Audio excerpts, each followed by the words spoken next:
Jesus LeBlanc. Hello, everyone, and welcome to episode number 14 of the Northern Block Pod. It is Sunday, August 4th, 2024. I'm your host here, Nord, who is an objective Flyers fan. I'm joined here with the WildCard Sens fan here, who just burped up a storm. LeBlanc, how we doing today, Mr. James? I'm good. I'm sorry. I had set some tortellini, so it's just coming up now. All right, that's fair enough. It is yet again another off-season podcast episode, so a lot of the stuff we talk about is very premature, and there's not a lot of news to really discuss. If there is news, we'll obviously talk about it, but this should be a fun episode. We got a lot planned here. We got a few things that I found on Twitter. We have our top 25 NHL-affiliated prospects list. No goalies included. I'm really looking forward to revealing this list to you guys live on the pod. And then we have our Metropolitan team draft at the end. We did Atlantic last time. Got a lot of happy comments, and people loved our list. It was perfect. But regardless, we should have a fun episode here for you guys today. So we're gonna start off with the first graphic here that I found on my Twitter. This comes from NHL Network. It says, which team has the best chance to make the playoffs in the 2024-2025 season? Listed are the Buffalo Sabres, the Ottawa Senators, the Philadelphia Flyers, and the Detroit Red Wings. So the ironic thing is, both of me and LeBlanc's favorite teams are on here. So how we're going to do this, LeBlanc, is we're going to rank it 4-1. So 4 is the team that we think has the worst chance, and 1 is the best chance. So I posted mine on TikTok like today. You may have seen it, you may not have, but I want to hear LeBlanc. So take me through your list here. 4, I'm going to go with Buffalo. Okay. I believe that. And then, 3 I'm going to say 3. I'm actually going to say the Flyers. Mm-hmm. Okay. 2, Red Wings, and call me a homer all you want. I think it's the Ottawa Senators. You look at it, comes down to goaltending for me. And you have my exact same list. I just have 1 and 2 swapped. Like, okay, so I'll go through mine. Buffalo, I just don't feel like they're ready. Like, I feel like there's still a lot of young guys in the system, and they didn't do a ton to really get veteran presence, improve the team necessarily. So I think they probably fall out again. Will they be close? Yes. I'm not saying they will be like miles out like the Canadians were, but like I honestly think that Buffalo could come close. They're just not a playoff team. 3, I do have the Flyers, which is my favorite team. I kind of think that they are, you look at their lineup, like NHL posted their lineup a couple days ago, they look like a sleeper playoff team. I can't lie. Like, I don't know if LeBlanc saw those lineups. I think there is I don't think they make the playoffs, but like if, let's say a team falls out and none of the teams on this list really pan out the way we think they will, then I think Philly could sneak in. But honestly, I don't think they come close.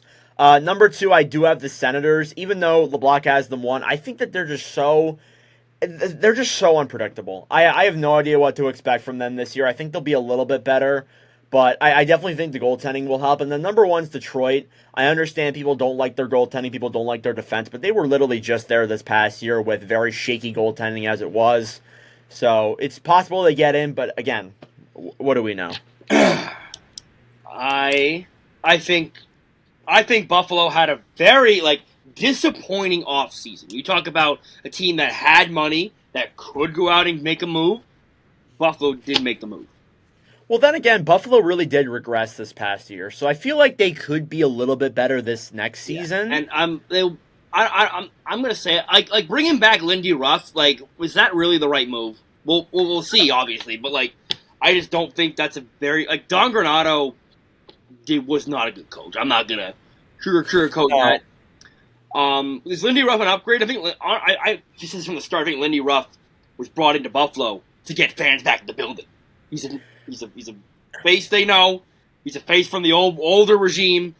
Now, the last time they made the playoffs, he was the coach. Here's the thing: Philly, Detroit, Ottawa. I think that's gonna be so close. That is see my fingers. Yeah. That's how close they are. Yeah, and I'm not saying there's a massive gap between those teams. I think it's honestly razor thin between all 3 of them. Again, as I said, Philly, I think, is kind of a sleeper playoff team with their roster. I'm not saying they will make it, but I think they're a sleeper.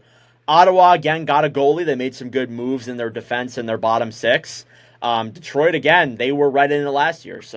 But I think Detroit lost some of its depth, especially defensively and in the bottom 6. Goaltending, Cam Talbot is a slight upgrade. It's not like astronomical upgrade. Like Yeah, obviously. and Cam Talbot's 37, 38, turning 30. I think He's an old boy. And you never know when the guys in their mid to late 30s are gonna they fall off like that. Like you never know when it's gonna happen. It just happens.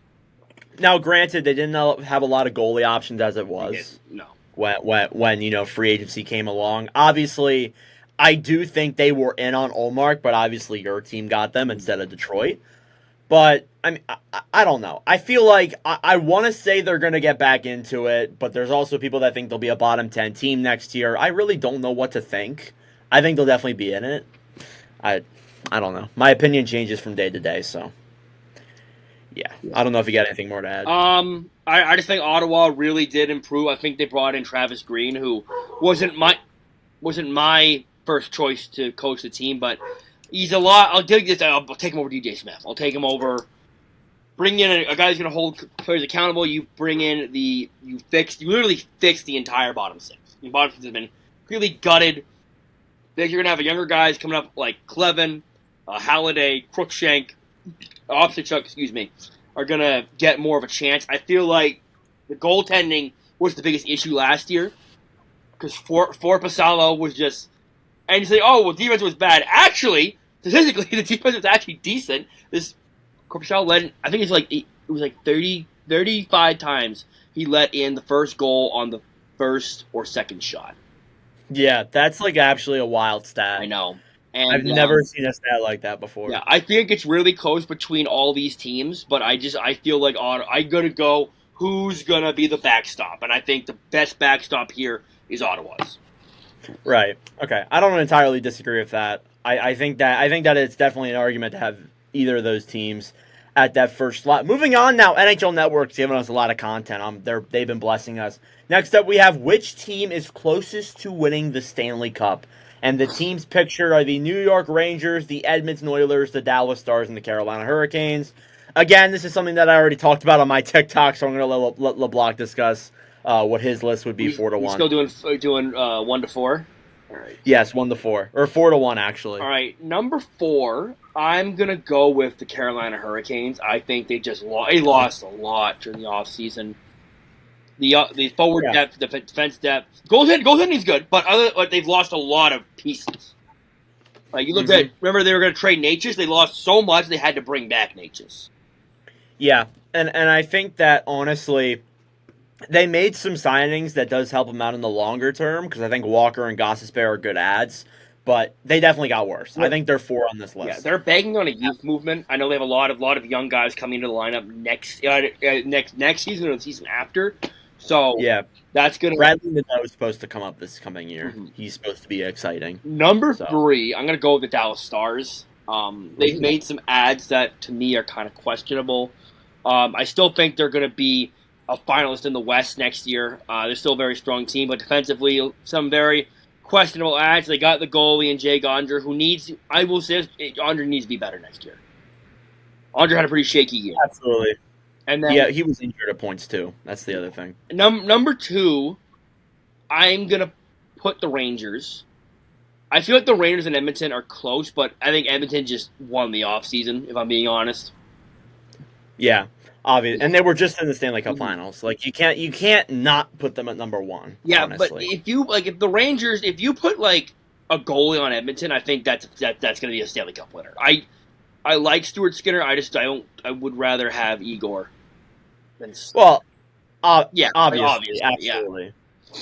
So my list is I have Hurricanes at 4. Again, as you said, they lost a lot, all that. I actually have the Rangers at 3. I just I can't see that team winning. Like even this past year, their big guys just did not show up in the playoffs. Mm-hmm. I just cannot see them facilitating. I can't see them doing it.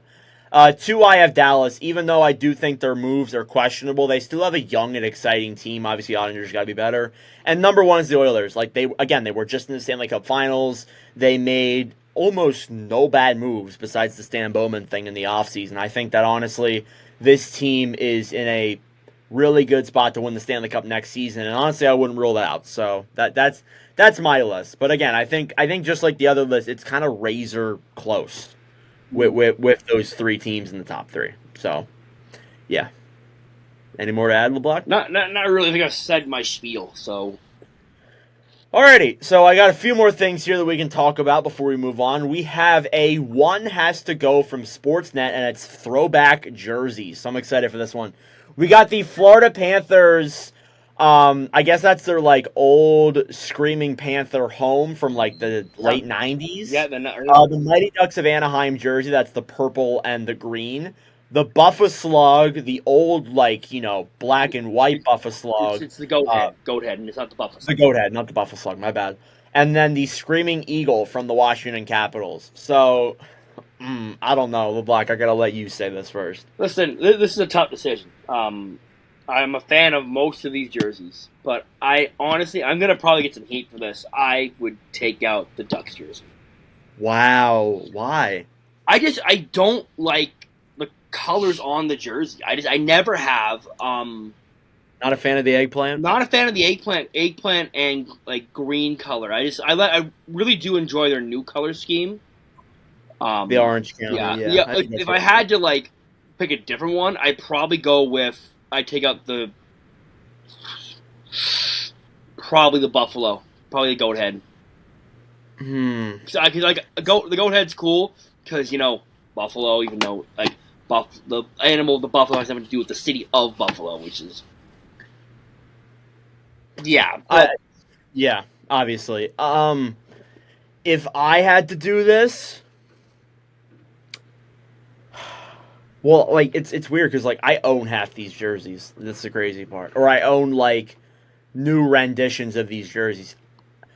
I'm going to take out the Panthers from the 90s. I love that jersey, but I love the Mighty Ducks. I know you may not like them. I love the goat head.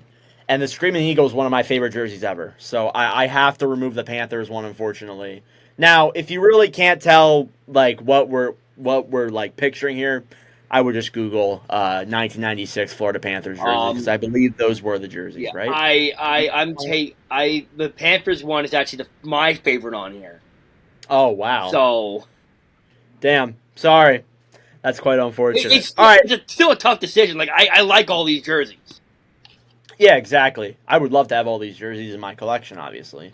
All right, next up here, this one comes from Elite Prospects, and this should actually be a pretty fun list, I'm not going to lie. So, we're going to rank the last 8 second overall picks in the past 8 NHL drafts. So, if you're wondering who those players are, they are Nolan Patrick, Andrei Svechnikov, Kaapo Kakko, Quinton Byfield, Matty Beniers, Simone Nemec, Leo Carlson, and Artem Levshunov. So, yes, we are including Levshunov, who has not played any NHL games yet. So, I'll go to LeBlanc first. LeBlanc, I guess we can, like, take turns, go, like, 8-8, 7-7. Yeah, I'm just writing this down so I don't forget the order. Just give me... All right, yeah, we're good. All right, I'll let you go first. Who is your number 8 on this list? My number 8 is Nolan Patrick. Okay, I think that's obvious. Patrick barely played at all. Nolan Patrick is also my number 8 on this list. Again, the guy it's not his fault entirely. The guy went through a lot of injury problems and just never panned out to what he was going to be. It sucks, but it is what it is. And number 7, LeBlanc, who we got? Kaapo Kakko. Oof. Yeah, I think I'm going to go Kakko as well. I think, honestly, like, he hasn't really lived up to the potential of a second overall pick, even though some of these other guys have been in the league for less time than him and have already been better than him. So I think you got to go Kakko at 7. All right, number 6. I am going with Simone Nemec. Really? This is where I stray away. I'm gonna go with Levshunov because I think like I don't want to put Levshunov in the top 5 because he hasn't played any NHL games. I mean, that's fair, but you have to... I just look at who, like... He's going to be an NHLer. Like, I think he's, like, the safest pick. Obviously. He was the safest pick in the draft. Yeah, obviously. Well, besides number 1. But, yes, I think that is a fair argument. Number 5? Artem Levshunov. Okay. I'm actually going to go with Nemec at 5. So that works out perfectly. All right, number 4? Number 4, I have Leo Carlson. Okay, I think that's fair. Carlson's played one NHL season. He's looked pretty good in that season, but I think you gotta go. I think you gotta go Leo at 4. So I'm also putting Leo at 4 on that list. Number 3 into the top 3 here. I'm going to take Quinn Byfield. So who's left for me? It's Byfield, Svechnikov, Beniers. I think I gotta go. I think I gotta go Byfield as well. I don't know. Like I think you could argue Beniers. I guess. I think we might have the same top 3. Yeah. But yeah, number 2. Matty Beniers. Yep. Yep. So that means number 1 for both of us is Andrei Svechnikov. So yeah, I mean like that Beniers. I think that this list could obviously change in a couple of years. Like I think Byfield could move up past Beniers if he has another really good season. But again, Beniers is he's one of the front runners for a big back or breakout season. So that's the biggest thing that I see with Beniers, obviously. But Svechnikov, I think, is by far the best second overall pick on this list. That might change in a couple of seasons when Beniers or Byfield get fully adjusted, but I think that it's very, very clearly Andrei Svechnikov at numero 1. So we want to move into our prospects list, or do you want to do news? Let's go with let's do the news. Okay, all right. News around the league. Thank you for watching.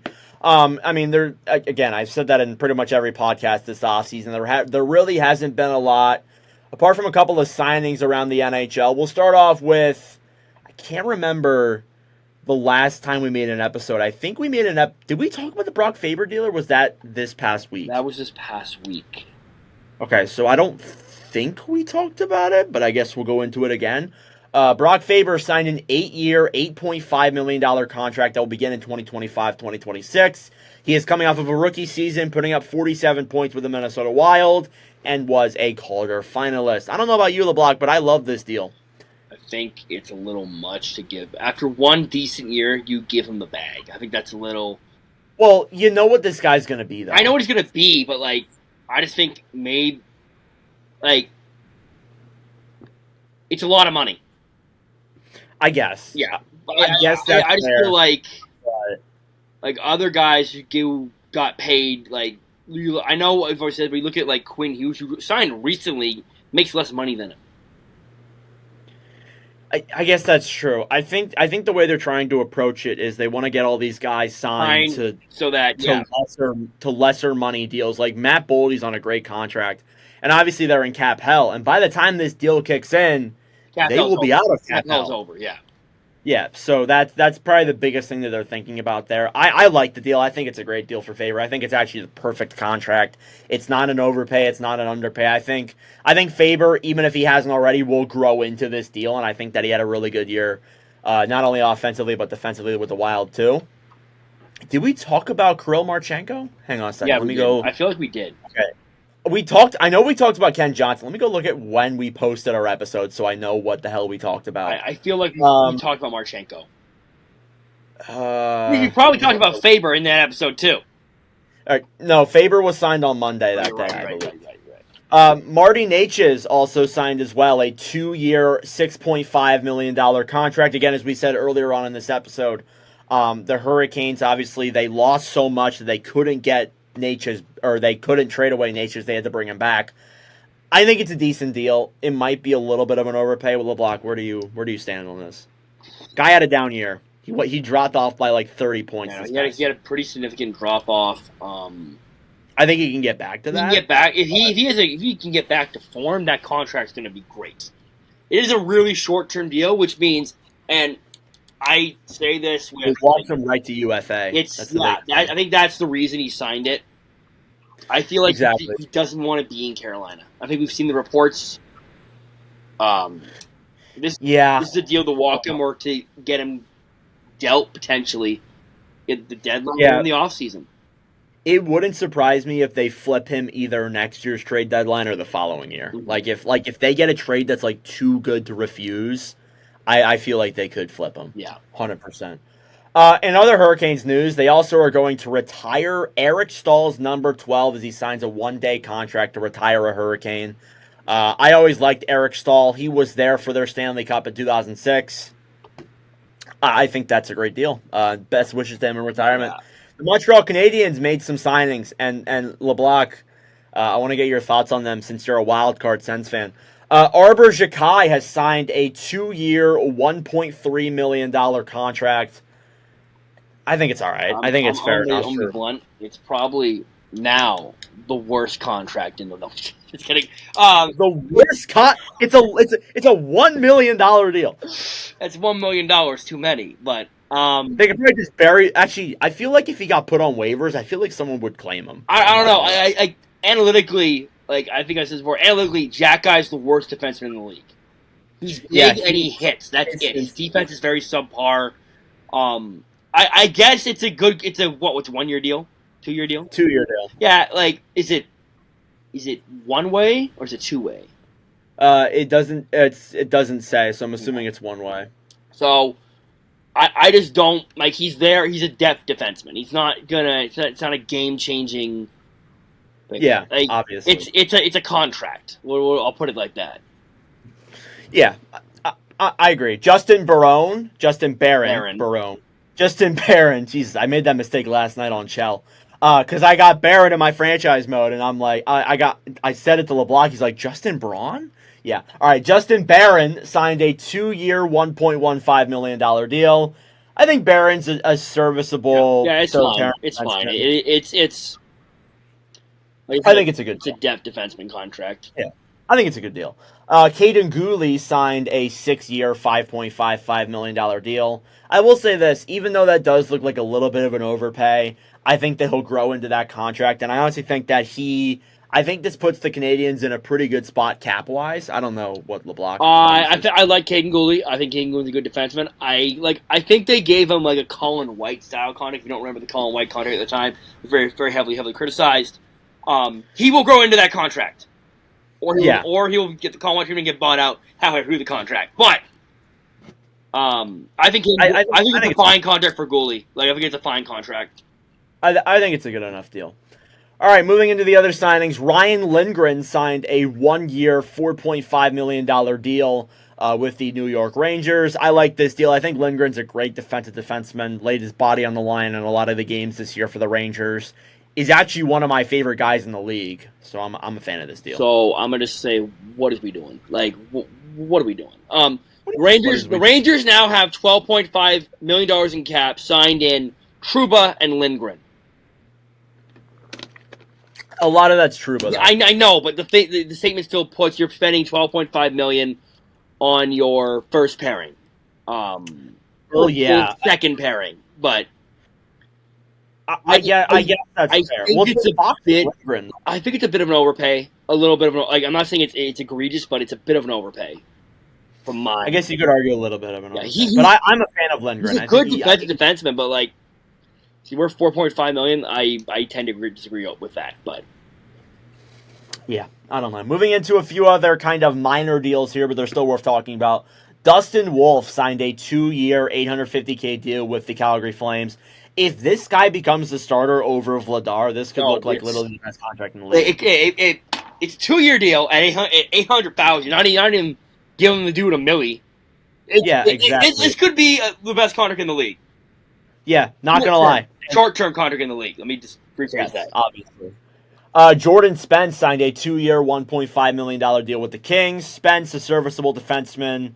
I like Spence a lot, actually. I remember when he first debuted in the league. I think he's a good defenseman if he can make that Kings lineup, because he has been in and out of it the last couple of seasons. He's Dylan. What's that? He's Dylan's favorite Kings defenseman, other than Brad Clark. Yeah. Entry-level deals that were signed. Igor Chernyshov signed an ELC with the Sharks. Ben Danford signed an ELC with the Leafs. And then this is a weird story. This is our last thing here that we'll wrap up. Jeff Merrick got released from Sportsnet a few weeks ago, and it was really sudden. There was really nothing that really came out on it. And it seemed really weird. My theory was that the draft was in Vegas. He got a little tipsy, did something a little bit too stupid, and that's why I thought he got released. But no, it wasn't that. it appeared that he was leaking draft picks before they were officially announced to a friend, was investigated by the NHL in Vegas, and then was released by Sportsnet. This is a little bit strange. This is because Merrick, listen, this happens a lot in sports. It's the biggest thing. Like people who have connections, they will get people to, who find out things before, because obviously Merrick and the insiders and obviously the people who run the teams and stuff, they find out, let's say, like a minute or two before, everyone else, because obviously they can make graphics and release things on the team. That's what this was, and Merrick was kind of giving it to this guy who was tweeting it out so he could say it before everyone else, I guess. And it's something that has happened before. It's just weird that they got fired because of it. What do you think of this? I don't think I've ever asked you. This is the most hypocritical thing the NHL could do. You look at Frank Saravalli leaking a whole expansion draft before it gets announced. Well, the biggest thing with that is that thing. No, I know it's not the same thing, but if he's just telling a friend and he has to tweet it, have the tweet ready before it gets announced, I don't see what the harm is in that. Like, it's really harmless. I think the main thing of it is because of it was in Vegas. I think that's the biggest thing. If it was anywhere else, I don't think it would have been, because of the gambling. That's the biggest thing, because people thought that he was going to tell someone and they were going to put a shitload of money on it. Yeah, but it's it's hard to. It all seems strange to me. Hard to put a shitload of money on something like a minute out before it's going to happen. You can't. You also, like, what's the limit? Like, I can't gamble. I'm 17. Like, it's like what? Like as much money as you want on something. Really? Yeah. I thought the limit. If I want to put, there was a limit. If I want to put $500,000 on a Leafs first round exit, I can do that. Okay, but I guess you could. Well, I feel like if you did it so suddenly, right at the draft, I think there would be questions. As it gets closer, the odds for that go up. Will go down. Yeah. So, like, let's say when this, like, if Jeff Merrick tweeted me that they were going to draft Carter Yakubchuk, and then first off, he's jumping into the river. Like, but as he's jumping into the river, he's putting 5,000 on it. But when they're going to announce the pick, it either closes right before when they get on the pick, or stuff. So I don't think it's a gambling thing. I don't know what it is at all. I'm not going to lie to you. Like, I don't get it. I think it's very soft penalty, very very harsh penalty for something just so minor. And it couldn't have happened to a nicer person. Like Jeff Merrick's a great guy. You would think that, like, with something coming out like this, you see all this negative stuff surrounding Merrick. There hasn't been any of that. Like, this guy is so loved by the community. 32 Thoughts, the podcast, is a great podcast. His hockey knowledge is honestly unmatched from a lot of people in Sportsnet. And me and LeBlanc have had conversations about people on Sportsnet that aren't particularly that knowledgeable, obviously. We won't go into names. Jennifer, no.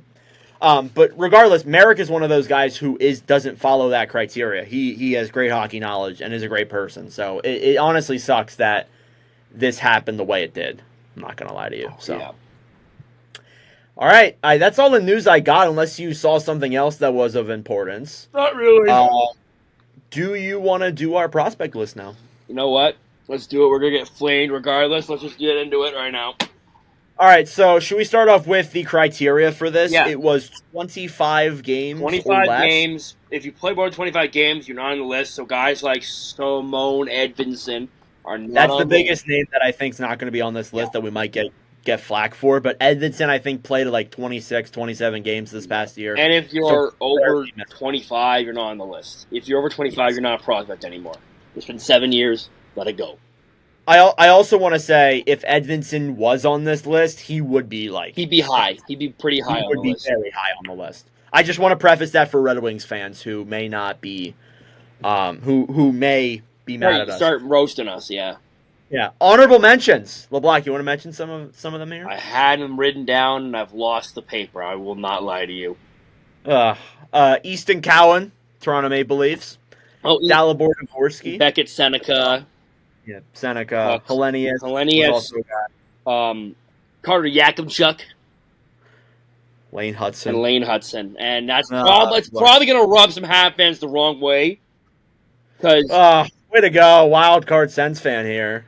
If you know, you know. We'll I bring think Lane it Hudson's a great prospect. I just don't think he is a top 25 prospect in the league. I don't. Yeah, I'm with you. I don't particularly think he's top 25 either. All right, let's get into it here. So number 25. Who's 25, LeBlanc? We got Zane Perrick from the Calgary Flames, currently playing for Saginaw. Zane Perrick is what I call a forward that plays defense. He was the best offensive defenseman of the draft. Yeah. I think he was in the OHL. With Saginaw, yeah. So he was the best defenseman he was the best offensive defenseman in the OHL. I think this guy's going to be a stud. I don't see the insane hype around him. I've seen. Oh my God, he's the next Cale McCarley. Let's take it down now. He's also not the best defenseman in the draft. Like I'm pretty sure we have Dickinson, Buyam, Levshunov, and a lot of other defensemen ranked above. Spoil the list. Sorry, I'm just saying they are on this list and they are above Perrick. Yeah, so. I don't have him as the best defenseman in the draft. I don't have him as the best defenseman. I think he's good. Obviously, I'm not saying that he's not good. He's going to be good. Yeah. Oh, another honorable mention we forgot to mention is Rutger McGroarty. Yes, that's another guy. We actually changed him last second for Brad Lambert of the Winnipeg Jets, who is number 24 on our list. LeBlanc, where does Lambert play these days? Is he in Manitoba with the Moose? He's with the Moose right now. Okay. So I think Lambert, probably the best prospect on the Winnipeg Jets, without a doubt. Mm-hmm. I think he's terrific. I think he's actually, honestly, if we made an underrated list of prospects, he's probably on top 10 on that list for sure. I think that he is a star-studded forward who will do good things for the Jets for sure. Number 23, who is on 23 on our list here? Anton Silyev, or Silayev, however you say his name. Silayev. For the New Jersey Devils, this is the 6'7" guy who was drafted 10th overall this past year. He is a god defensively, and the man is also tall as hell, as I said. Not as tall as that 6'11" guy from Penn State, but he is tall. Thoughts on Silyev? I think you put it out there. Defensively, he's him defensively. Yes. I think he can establish an offensive game that will translate to the NHL level. I feel like he has the highest ceiling, one of the highest ceilings of any of the defensive prospects. Absolutely. And I think his skating, though, for a guy that big, is insane. He's a really good skater. You watch the highlights. He played in the KHL this whole year, didn't he? That's...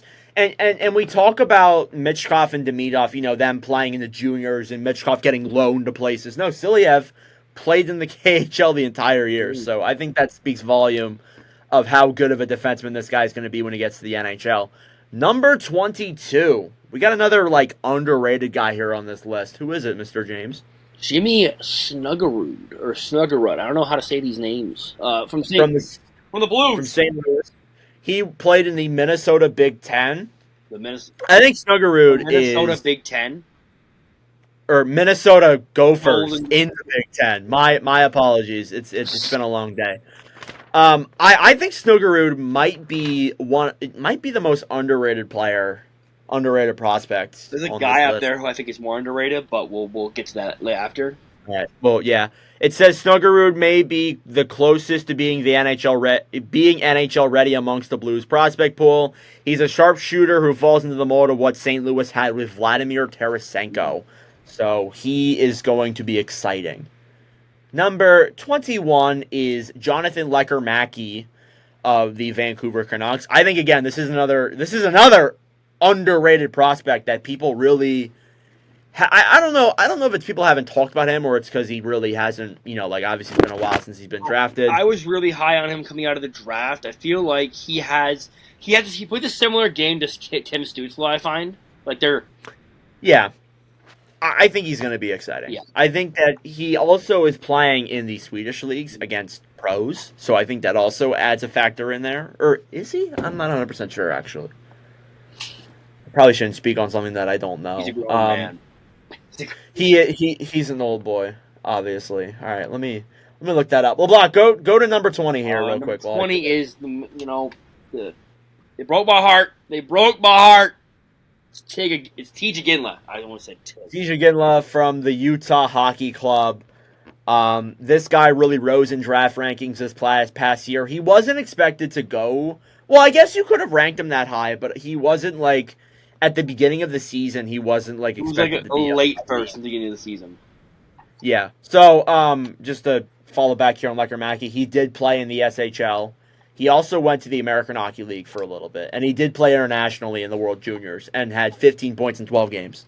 So, hell of a player. But Iginla, obviously, I think has a lot of potential, and I think playing on a very young Utah team in the future could make him really exciting. Number 19. They got another guy, Berkeley Cadden from the Seattle Kraken. Very undersized. That's the biggest thing you look at when you see Cadden. He's a little bit of a small guy. I think that he honestly is a very exciting prospect. He did really good on a very bad Spokane team. Yeah, a bad Spokane team. So I think that speaks volume for what Berkeley Cadden's going to be. Number 18, LeBlanc is not as high on this guy. I had to talk him into putting him on this list. I think he's underrated. That's the guy I was referring to. I think he's a little underrated. People don't really talk about him in specs, but the point totals are there. It's Joakim Kemmel from Nashville. From the Nashville Predators. He fell in the draft year. Like, he really fell. He dropped to 17th overall in 2022. He probably would have. Wait, was he? Yes. What are you saying? Got the top 10 pick. Yes. So he fell a lot in his rankings. The fact that he fell to Nashville was honestly kind of a steal. He put up great numbers in Milwaukee in their run to the conference finals this past year in the AHL. I think Kemmel's very underrated. I think that he's going to be a superstar.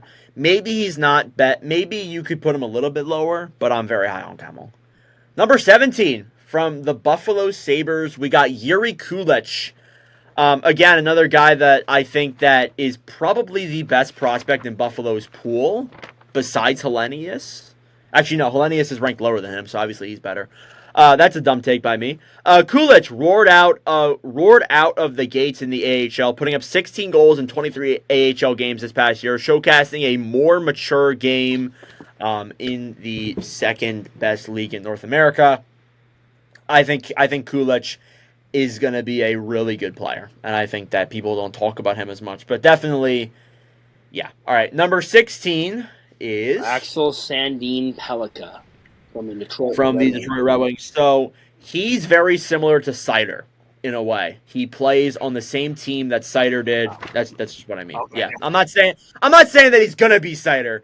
I'm saying that he's following the same path as Seider did. He played on the same team that Seider did in juniors. I think that he is gonna be incredibly exciting to watch down the stretch. I was gonna say he plays nothing like Seider, then you I don't. I meant he's following the same path as Seider. I'm not saying that he's offensive defenseman. He's pretty good. He's again, he's a little undersized, but he's good at his craft. He's gonna fit well with Edmondson. That's gonna be really exciting to watch. Number 15, and this is a guy that might shock some people, him being this high, but number 15 is Shane Wright. Yes, people are not going to like this. This was a guy that he dropped in the draft. He was I remember for years, he was a first overall pick, or he was projected to be. Yeah. The guy drops to 4. So, yeah, he really kind of dropped off, and it showed that he was going to take a little bit longer to develop than usual, but in his first 2 years with Coachella Valley, they make the Calder Cup finals in both seasons. I think Wright has terrific potential still, and I think people still underrate him from even the, dropping in the draft. So when he was with Seattle this year, he didn't look terrible. He looked pretty good. No, he didn't. And I think he's a guy that when we do this next year, he won't be on the list because he came up this past year.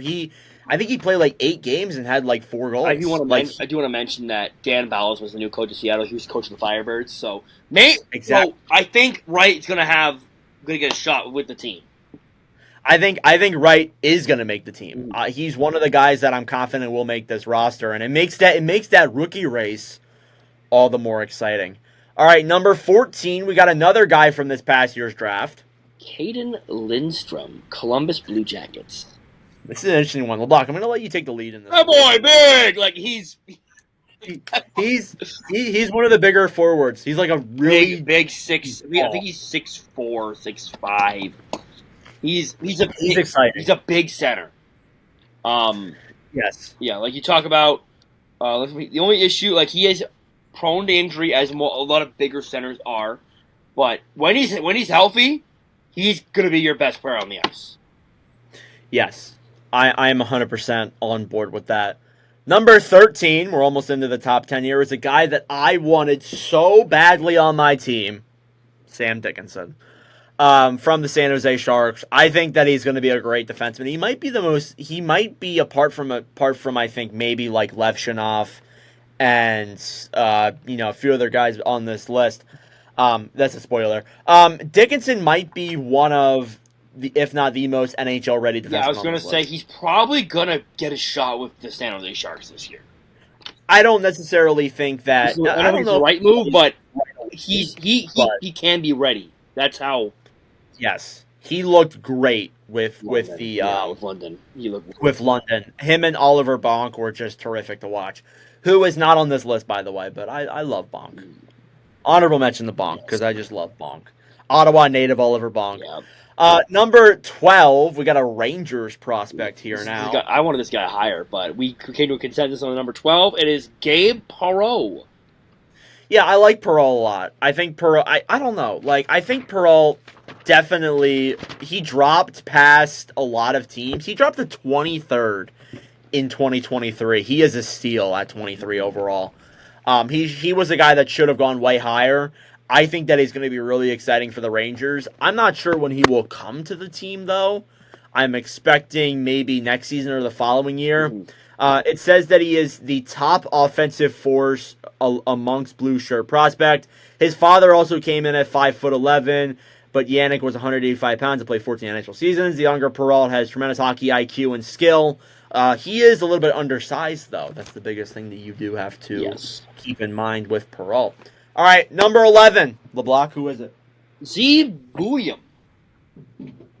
Of the Minnesota Wild. Yeah, that's one I think that's going to also get us a lot into trouble, because I feel like Zeev Buium, everywhere I've seen, is in the top 10 of prospects. I like Zeev Buium, but I think he's getting a little bit glazed.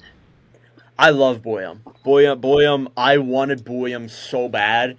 And we had to witness this in our draft when Philly, when Buium was available, traded their pick to Minnesota. And I remember LeBlanc's words, "Briere's on the phone," and I'm just like, "No, get off the phone now." Yeah. So Buium, I think it's going to be very exciting. Is there a little bit of glaze behind him? Sure, but I think that he is definitely.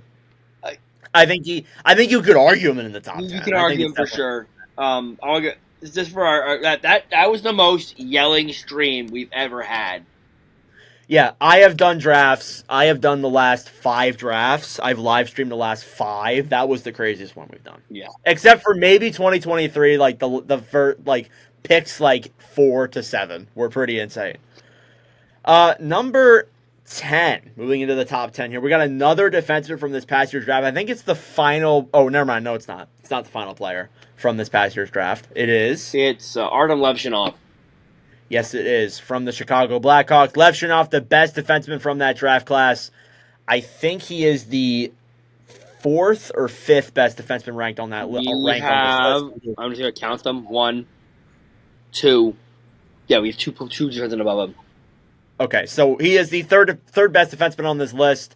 Levshunov brings a lot of great assets to his game. Is he coming to the NHL right away? He signed his ELC, so he's not going back to state. So okay, so he might get a chance with the big club. Honestly, they probably need it. Like, they probably do give him a chance. I'm not gonna lie to you. That decor on Chicago is brutal. Yeah. We'll see. We'll see if he earns that spot. He could see himself down with Rockford. Number 9, we got a Washington Capitals prospect here. Ryan. I think he's actually a little bit underrated. It's Ryan Leonard. Ryan Leonard, yeah. From the Washington Capitals. I'm excited to see this guy play. He's mean. He is. There were talks that he might come over to the Capitals, but he's actually staying with. Where does he play? I think he plays in BC. I think. I'm not 100% on that though. I think he's BC, or he's one of the Boston colleges. But Leonard, he said in a thing, or he said in like a conference or something, that he wanted to play for the Capitals, but after that loss that he suffered in college, he couldn't just leave the guys like that. So he's going to play one more year in college, and then he's going to come to the Washington Capitals, I would assume. So Leonard, we probably will see a little bit of him at the end of next season. Yeah, he plays. But okay, so we may see a little bit of him at the end of next season. But Leonard, I think, is very exciting. Number 8 on this list is Cutter Gauthier. Cutter Gauthier of the Anaheim Ducks. Formerly of the Philadelphia Flyers. Don't remind me. So Cutter, I think, I could say a lot of things that I don't like Cutter, and I'm not gonna say that. I think Cutter is a terrific prospect. There were points where he was ranked the second best prospect in the world. I do think that there are a lot of guys that have fallen off. Or I think there are a lot of guys that have gotten better since Cutter. He's kind of fallen off a little bit in his rankings, but I still think he's going to be a terrific player. And he will play for the Ducks this coming year. Yes. Because he did get time this past year. He played one game, but I think he will be on the team next season. Now, Evan, I'm going to ask you this real quick. If you get tickets to the Ducks-Flyers game... It's happening. It's happening. Are you going to boo? I am going to boo that guy to hell. Listen, I will come on here and praise Cutter. I will say good things about Cutter as a player, but when it comes to the point where you're going into that Philly arena and you see a guy who left your team who was projected to be one, like him and Mitchkov would have been a dream. It would have been such a dream, and now I can only do it in franchise mode. But if that guy comes in there and I'm gonna boo him. Like, it's just in Philly culture. I'm gonna boo him. I don't hate him to the degree that a lot of Flyers fans do, because part of me does wish that we kept him. But obviously, I'm gonna boo him. Okay. Number 7 here on the list is Logan Stankoven from the Dallas Stars. Yeah. I think he just barely got into our criteria. Yeah, I think he played 24 games, I think it was. Yeah. Yes, so he barely He will not here. be on the list next year, for sure. No, absolutely not. So I would say him and Cutter won't be. Stankoven was exciting this past year for Dallas. Even in the playoffs, he looked good too, because he did play some playoff games. I think that he's going to be special. He's going to be a really special player. And we didn't put him into the honorable mentions, but shout out to Maverick Bourque as well. I don't think he's a 25 prospect. He might not be a 30 guy either, but I definitely think he's still. There's so many good prospects. Like, it's so hard to make. Like, yeah, we could do like a top 30. We'll probably even separately. Like, I know I'm going to make my own. LeBlanc's made his own before.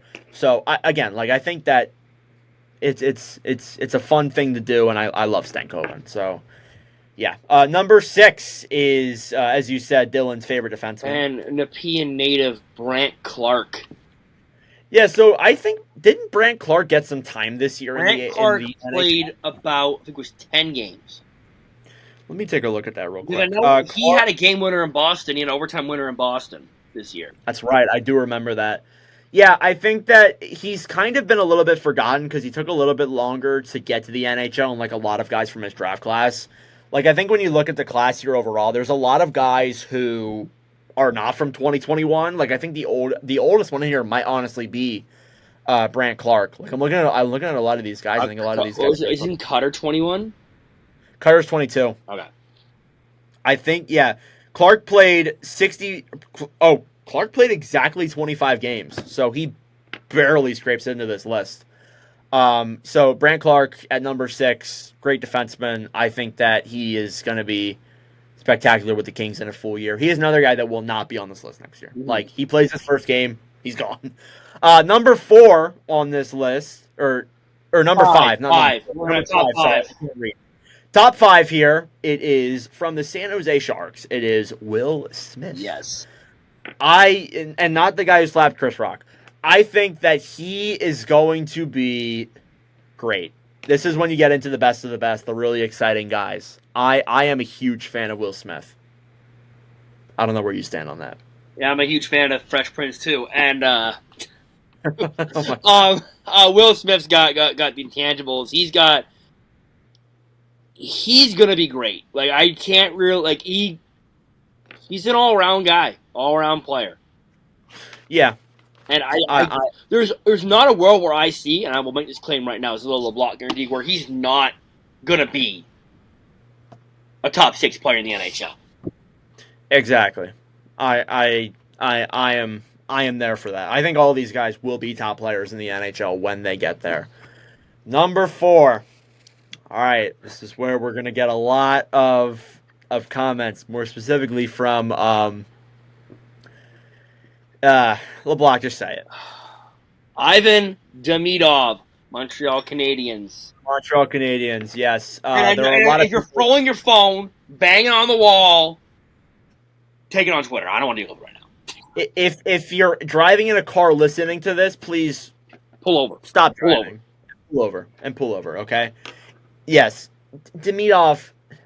I'll let LeBlanc go first. What are your thoughts? Ivan Demidov is a special player. He's going to be.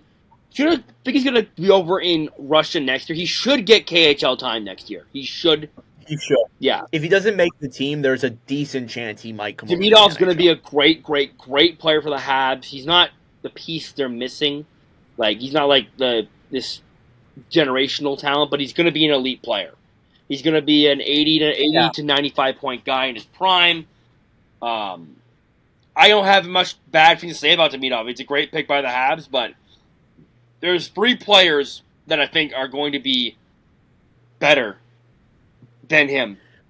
You could argue Demidov a little bit higher. You could argue him at 3. When we say our guys at 3, and people are going to think that I took part in this list because I am a Philadelphia Flyers fan. It's been the Michkov-Demidov debate. I am just so sick of talking about it.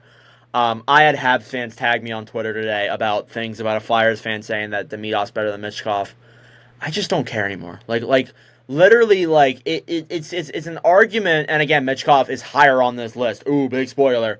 But like, I don't understand. Like, I don't understand the argument that you can make that Demidov's better than Michkov. Oh, he's better defensively. It's better this, better that. Demidov played against kids, and Michkov played against adults.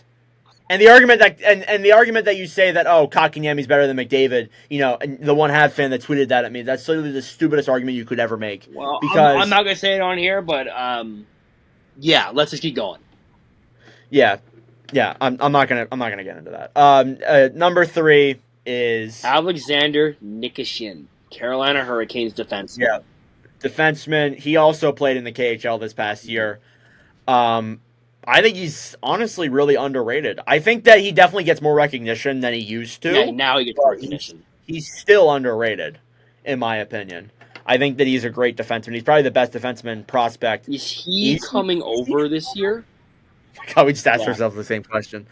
I'm not 100% sure. I am going to say no, because I haven't seen any reports that say yes, he will be. Mm-hmm. But he could be. I mean, I don't know. Let me look at this book real quick. This book is funny because it's from the Hockey News. It projects when prospects will be ready for the NHL. It says that he's ready 25-26. I don't know if that's really not coming over. Probably not, but it wouldn't surprise me if he is. Number 2 from the Philadelphia Flyers, Matvei Michkov. Yeah. Michkov is a generational talent. Borderline generational talent. Borderline generational talent. I think that he is going to do a ton for the Flyers. He's an amazing player. I'm not getting into the argument here. Number 1. I'll say it. Shot's insane. Skating's insane. He's quick with it. I think Demidov is good. In the future, Demidov's going to be like a 45-goal scorer. Mm-hmm. You said Demidov. You mean Michkov? Michkov. I'm sorry. See, that's how much we're getting into this argument. Michkov's going to score 45 in the future. That's not. That's not a LeBlanc guarantee, though. That's. Yeah, not a LeBlanc James guarantee. Don't go to your gambling site and play. Don't be going. Oh, you lost me money, LeBlanc James. Yeah. Again, I'm just gonna say it really quick. I'm just so tired of talking about the Michkov to Medoff argument. Listen, we can argue about it all day. None of these guys have played NHL games. I think that it's pointless to argue about it now. When these guys get into the league, Sure, then we'll have a conversation. yeah, we can definitely debate over it. But right now, I think it's kind of just a guessing game. Like honestly, you can say certain things, but all right. Anywho, number one, the best prospect in the league goes to From the San Jose Sharks, Matt Celebrini. I thought you were going to go a different direction there. Stephen Halliday from the Ottawa Senators. Macklin Celebrini, I think... I've seen people make the argument that Michkov's better. As a Flyers fan, I'm not going to go down that road. I think Celebrini's better. I think Celebrini's better all around. I think if we're talking pure goal scoring, Michkov's better. But, like, obviously Celebrini, I think, is going to be... He's going to be... Two-way game, insane. He's going to be probably the next... I don't know if he's the next best two-way player, but he's going to be one of... He's going to be a good two-way player. He's going to be a great two-way player. So that is our top 25 prospect list. This will be posted on our Instagram at NordBlockPod. Feel free to yell at us there, because... Yeah, don't be yelling at us through your phone. It'll be posted on Twitter, too, which I think will get a lot of people going. Are we ready to draft our Metro team? I am ready to draft the Metro team. Alrighty, so the rules for this Metro team are the same as our Atlantic team. We can't have more than 5 players from each team. We can't have more than 5 players from one team. We have to have 1 player from each team, meaning we have to have a guy from Columbus, we got to have a guy from Pittsburgh, etc. We are doing 4 lines, extra forward, 7 defensemen, and 3 goaltenders. Yes. So this should be a fun Evan, list. I went first last draft. I want to have you have the first pick this draft. Already. I'm going to get us started here with our center. I am going to go with Sidney Crosby. You know what? I can't knock that pick at all. Sid is Sid. Like, I don't. Sid the Kid. I think he's still. I mean, like, I don't know. I can't particularly think of any centers that are better than him in the Metro right now. I could think of maybe one, but we'll get in it. Maybe one. But I know what? Actually, I'm going to draft him next as our second line center spot. I'm going to take Jack Hughes. I don't know if he's better than Crosby now, but like he's maybe right now. I don't know. I think it's close. Jack Hughes, second line center. I don't hate that. I think that's a fair argument for Jack Hughes. And no, Luke Hughes will not be on this list. All right, let me think of a good, because I honestly think the center depth from this division is really good. I don't want to go a center though. I want to start. You want to put some wingers on the wing. Yeah, let's get some wingers on the list here. Let me do some looking around here. I don't know if I'm forgetting someone. I'm gonna put him here. Give me Jesper Bratt at the left wing slot. Ooh, that's. I think again we're gonna make changes. I'm probably not thinking of someone who should be on this list, but I'm gonna start off with Bratt. So we got 2 Devils players already. Oh my God, their winger depth is horrible. Where the hell is the wingers on this list? Give me Ovechkin. Ooh, okay. So Ovechkin's a left wing. So he'll go on the same side of Bratt. Bratt's a right wing, right? Oh, is he? I don't know. It said left wing and right wing. Whoever says we'll do that. Here, how about that? Okay. All right, There's another right winger that I want to put on the list, but we'll see if you take him first, though. Let me do some looking here. We'll move some guys around after, but like yeah, obviously we'll move some guys around. I feel like I'm like forgetting a team. Like I'm looking at every team's list.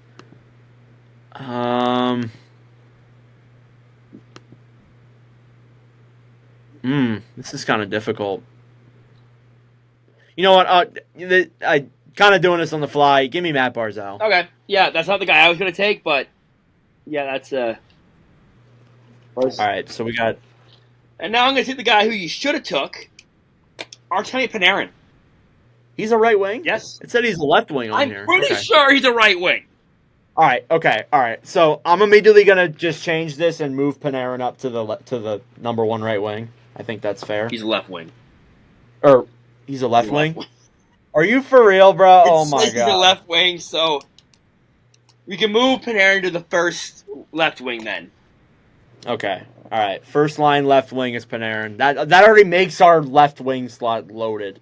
Yeah, we need. Oh man, the right wing depth is so bad. I'm gonna go with the center though. I'm taking Sebastian Aho. That was gonna be my next pick. Which honestly, you could argue Aho should be above Hughes. That is definitely an argument. I think when we did our top centers, did we have Aho? I think Someone had Aho higher. Yeah. I don't know. We'll keep it now. We'll debate it at the end. Yeah. All right, you're up here. I am up. Try and find some actually good right wingers.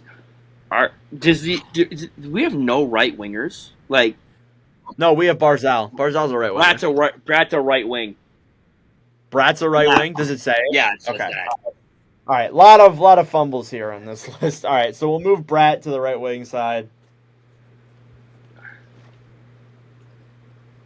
Okay. All right. I think you're up. Right? I am gonna say this.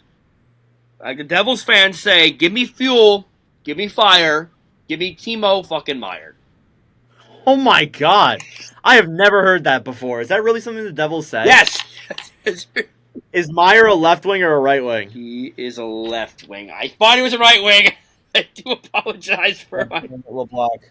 So wait, no. All so right. we gotta move Brat over. So, because Barzal's a right wing, Brat's a right wing. Okay, so that makes our left wing slot Panarin, Ovechkin, Meyer. Yeah, so Brat's on the other side. All right, hang on a second. All right, if we're going off a daily face-off, I don't know why the hell we haven't picked him yet. Give me Travis Konechny for the right wing slot. There we go.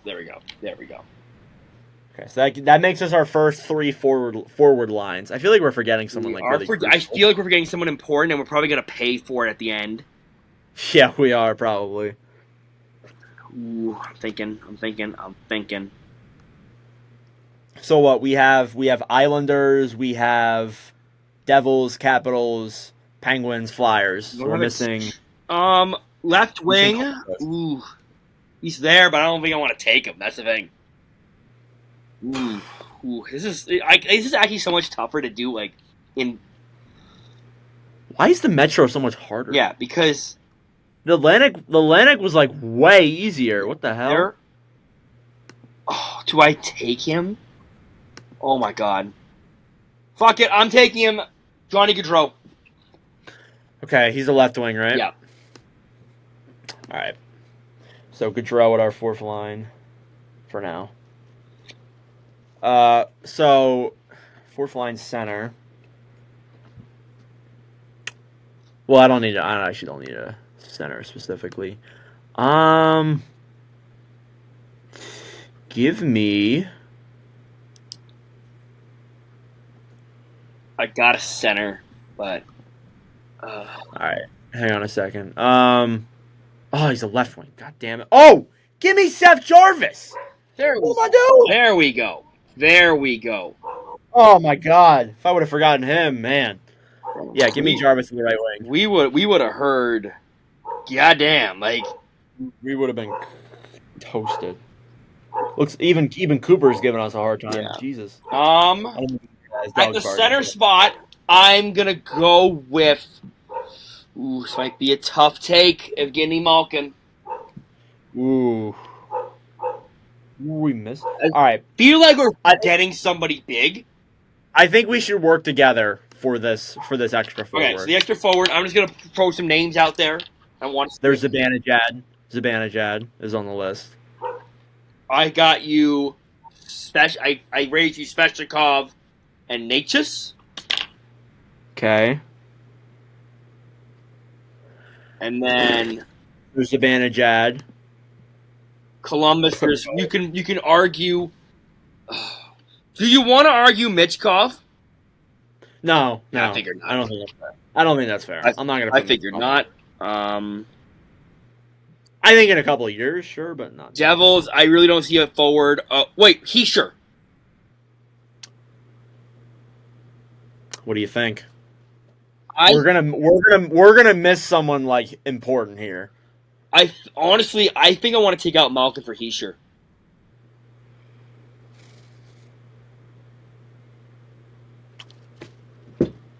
Yeah, let's do Let's it. take out Malkin for Heischer. I think that's a fair trade-off. And then the extra forward. How would you feel about... Okay, we have Zibanejad, Bo Horvat. I guess Owen Tippett. Trocheck. Oh. Trocheck. Well, that... Oh, my God. Trocheck or Zibanejad? I think Trocheck. Okay, all right. We'll go with Trocheck. What is he, a center or right wing? The center, so... Like the center depth's insane in this division, but the winger depth is... I feel like we're forgetting someone like insanely. We are, and I'm just double checking. The only players I'm going to throw on the wing are we got Lafreniere. Okay, so what would we change for our lineup? I think we should move Jarvis up. So I think you move Jarvis to the... Honestly, I think you put him first or second line. What, we had Brad above... We had Brat first line, right? We had Brat, Barzell, Konechny, Jarvis. I think you got to go... I think Konechny might be fourth line. I'm not going to lie to you. Like... I think I would go Jarvis, Brat. I think it's between Jarvis and Brat for that first line. What do you think? Yeah, I think I'm going to go with Jarvis. Okay, so Jarvis, Brat. I would go Barzell and then Konechny. Actually, I don't know. This is so hard. Where are you standing on this? They're not even like it's not even like that great of a wing side either. I do want to say the Atlantic Division looking pretty better right now. I'm not gonna lie. The Atlantic list is looking perfect, isn't it? Yeah. I think I'm gonna go Barzell. Right. Well, yeah. All right, let's go focus on the defense. Want me to start for defense? Yeah, you get going with right, wait. Are we missing any teams? Hang on a second. Let me do a count here. So we got Rangers. We got Penguins, we got Canes, we got Caps, we got Devils, we have Flyers, we have Columbus. We might actually have every team. You're missing one. It's 7. Are we? Who are we missing? I don't believe we are. All right, then wait. I'm just gonna put him out there. I am going to say for the defenseman slot on the left defense. It says he's left defense on this. Zakharensky. Ooh, wow.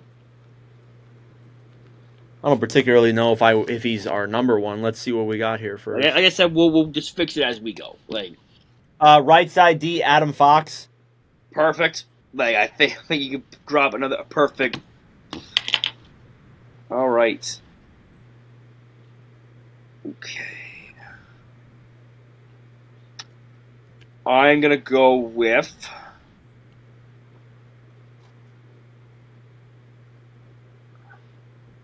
Going to go with another right side D and Noah Dobson. All right. I'm just doing a count here, making sure we have every team. Yes, we do have every team. Okay. So that's actually perfect. All right, so Dobson's right side, yes. Right? Okay. So that does put our Islander count up to 2. Hang on a second. Let me do... I think there's a couple defensemen that I think we do need to include in this. Yes. The first one, I'm just going to get him out of the way. I'm going to say Dougie Hamilton, even with the season he had. Is he a right side or a left side? He's a right side. Ooh, means I can't draft the guy I want to draft. That's unfortunate. But I could you better go look for a left shot D there, bud. Well, I could put him in. Oh wait, is he right D? No, he's not. Okay, thank God. I could put him in the extra spot though. Okay. Eric Carlson. I got my lefty. Eric Carlson. I'm putting him in the extra spot. Okay. Ooh, LeBlanc's a homer. Yeah, deal with it. Well, let's do the rest of our list before we do our extra guy. Sure. So I got my lefty. All right. I will look for a lefty then. If you want me to just say my guy. Lefty. Chekrin. I got Jacob Slavin. Oh, Slavin. Yeah, we'll go Slavin, then Chikrin. All right, we need to make sure we didn't miss anyone. We missed John Carlson. I'm not I'm not too. that. Yeah, I'm not too. About that. Hang on though. Let me go look at every team's defense. Okay, we got Dobson. We got Fox. We have Werenski. I'm not taking anyone from Philly's defense as much as I would love to. I wouldn't love to. Pittsburgh, I guess like Chris Letang. I don't freaking know. I mean, we have Carlson as the extra, and I think Carlson's better than Letang. I don't think at this stage. So Carlson's the extra. Is he a right defenseman? Yes, he's a right defenseman. Okay. All right. What is? Let me do a recount here real quick. What does this put us at? So Columbus, we got 2 players. Carolina, we have 3. Rangers, we have 3. We might not hit any maxes here. Washington's 2. Washington's 2. Islanders is also 2. Devils is 4. I don't think we're picking we might pick a goalie from the Devils. Penguins is also 2. All right, so we can pick any goalie here. All right, we're gonna say our first goalie on 3. Ready? 1, 2, 3. 2, 3. Shesterkin, yeah. Okay. All right, Shesterkin starting goalie. I think that's very obvious. I don't think we should try and debate that at all. Backup, though, might be a little bit of a debate, unless if I'm forgetting a goalie here. So what? There's Markstrom, Frederick Anderson. I think I know who's our backup, but you can. Oh, Sorokin. Sorokin, yeah. No, I'm gonna say that. Okay, what am I doing? Third string might be a debate. I think you got. I don't know. I feel like Markstrom. I feel like you. Markstrom. I feel like Chekhov, Anderson. I feel like you got to go Markstrom. Yeah, I would. Unless I'm really forgetting a goalie here. Well, let's do it. Columbus. I'm not taking Columbus. I'm not taking Thompson from Washington. I'm not taking Merzlikins. You could take Quick, but I guess I don't really want to pick 2 goalies from the same team, though. So I'm gonna. Well, we'll go with Markstrom. We'll roll with Markstrom. All right. Do we want to make any last changes before I announce our official lineup? Only, but before we really missed, I'd say from Philly, Couturier. Couturier's not better than any of those guys, and then we have Tippett, but I wouldn't take Tippett. I could maybe take Tippett over Gaudreau, but still, maybe. I think we're fine. We're probably missing somebody very important though. Yeah, I think we're missing. We're missing Zibanejad. That might get us a lot of comments. I think Bo Horvat. I guess. I mean, trying to think who. Marty Natchez, I guess. Yeah, but you could take Natchez. You could take out Meyer and put Natchez in. I'm not particularly interested in doing that. Neither am I. So I'm going to say right now, right now, final answer. Okay, this is our final answer? Okay, all right. Let's go with our lineup here. So first line of the offense, Artemi Panarin, Sidney Crosby, Seth Jarvis. Second line, Alex Ovechkin, Jack Hughes, Jesper Bratt. Third line, Timo Meier, Sebastian Aho, Matthew Barzal. Fourth line, Johnny Gaudreau. Why do I have Bratt on here twice? Did you not give an extra? Oh, I meant to say Heischer. I don't know why I put Bratt down. Yeah. Fourth line, Gaudreau, Heischer, and Konechny. Our extras, Trocheck. Defensive pairings, Werenski, Fox, Slavin, Dobson, Chikrin, Hamilton, and Erik Karlsson's our extra. And then goalies, Shesterkin, Sorokin, Markstrom. I have a feeling we're going to get cooked in this list. We might have Recliner Sports making comments about us again. That's definitely. He got mad because Suzuki wasn't on our list. And it's a TikToker who got mad that Suzuki wasn't on our list and made a live stream about how Suzuki's better than Stu, which I think was just trying to just gaslight LeBlanc into getting that. Well, it's better than Nylander, didn't you know? Yeah, that I think is just stupid. Yeah, that I think is crazy. I think Suzuki's probably better defensively than Nylander, but to say that he's better than Nylander overall is like literally insane. Yeah, like rage I don't bait. know how- That's got to be rage bait. Not gonna lie. Yeah. All right. You got anything else? I got that game for you. Ooh, that's right. If I can find it. All right. Since you want to be sneak and go on Twitter all the time, I literally just went on Twitter and saw your tweet. I thought I put it close enough to the date where you wouldn't see it. But now that he knows this, I'm gonna tell the audience these are over-unders for next season. I have 6 here because I ran out of time. So, because he made like a tweet at like 8 p.m. and I'm like, thanks for telling me what the game is. He's like, no phones at work. I'm like, literally not at work. I did work all day, but like, no, because as soon as you be at work, so like, oh, no phones at work. No. I'm on my phone all the time. So these are over unders. I've grabbed some of these from Twitter, and I've grabbed some of these myself. Alrighty, let's get it going.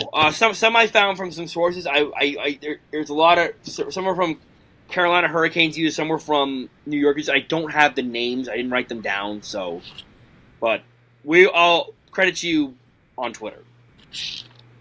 Okay, we'll see. All right, Alexis Lafreniere. Over under 72 points. All right, hang on. Let me go look at what he did. Let me look at what he did last year before I make a legitimate answer. I know he had a good 40-point year. 50 point. Hang on. It's kind of hard to do on the fly. Lafreniere had 57 points this past year. I'm going to say a little bit under. Right. I think he could hit 70, but I'm saying a little. If you want to say that Lafreniere is not on any special team units, yeah, definitely a little bit under. So I'm going to say under as well. Jake Gensel, 91 points. Ooh, he's playing with Kucherov, isn't he? Yep.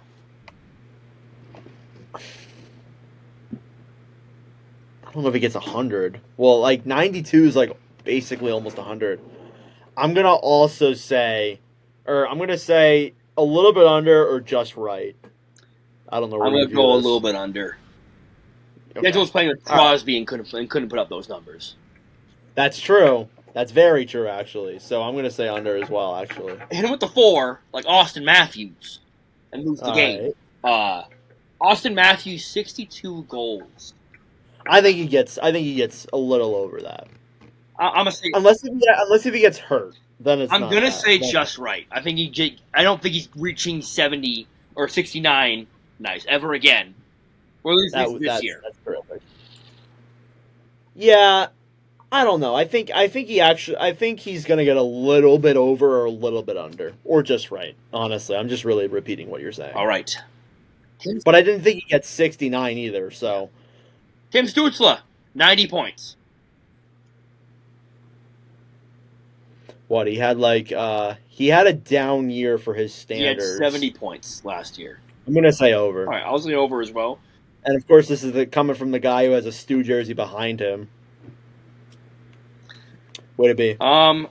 Travis Konechny. Oh boy, 80 points. Oh, I'm gonna say just right. Okay, I'm gonna say a little under, maybe a 75. Unless if he gets hurt, because the guy's never had a 70-point season. But he has consistently scored 30 goals. Last but not least, guy we were just talking about, Steph Jarvis. All right. 75 points. I think over. I'll go over. And that's all I think the team getting worse makes him better. And that's all I got, unless you have some for me.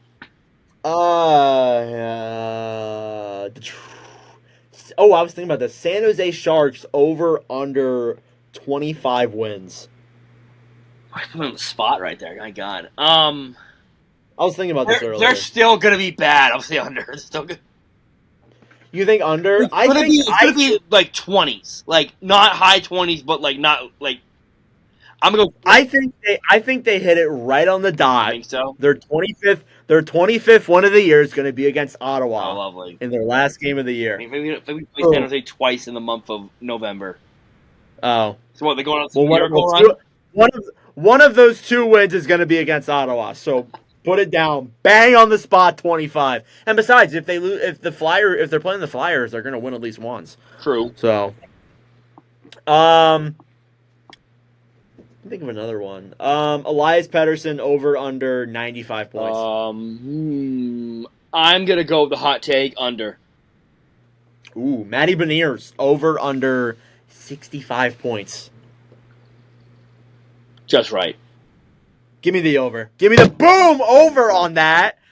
We are this pretty soon, and I haven't ran this by LeBlanc yet, but we're gonna do a breakout candidate list for both of us. We're gonna do like a top 5 breakout candidates for 24-25. I am putting Beniers. Boom! He is gonna have a crazy year this next season. I hope. I really hope so. That is all I got. That's all I got. We've been yapping for a long time, so. We have been yapping for a little bit. I feel like if we keep going even more, they're going to come at us. Yes. Anyways, that'll do it for this episode of the Nord and Block Pile LeBlanc. Any final thoughts for this fun hour 20-minute episode? Not really. Other than I'm the biggest wild card you will ever meet in your life. My final thoughts are I'm bored. Yeah. I want hockey to come back, man. I'm fiending. Like I desperately need it. I almost started watching old games from the 2000s today. I almost started. All right, anywho, that'll conclude this episode of the Nord and Block Pod. Thank you all for watching. If you enjoyed, make sure to subscribe down below on the YouTube end of things. If you're on the audio end of things, be sure to give us a good review. Tell your friends. If you want to follow the Nord and Block Pod on Instagram, follow at Nord Block Pod. We make posts probably, like once every other day. We make a lot of posts on there. We've been gaining some good followers. We're getting close to 100, so we do appreciate the recognition there from the Instagram end of things. But I am Nordic. That's Block. Thank you for watching and listening, and we'll see you in the next episode. Adios. Ciao.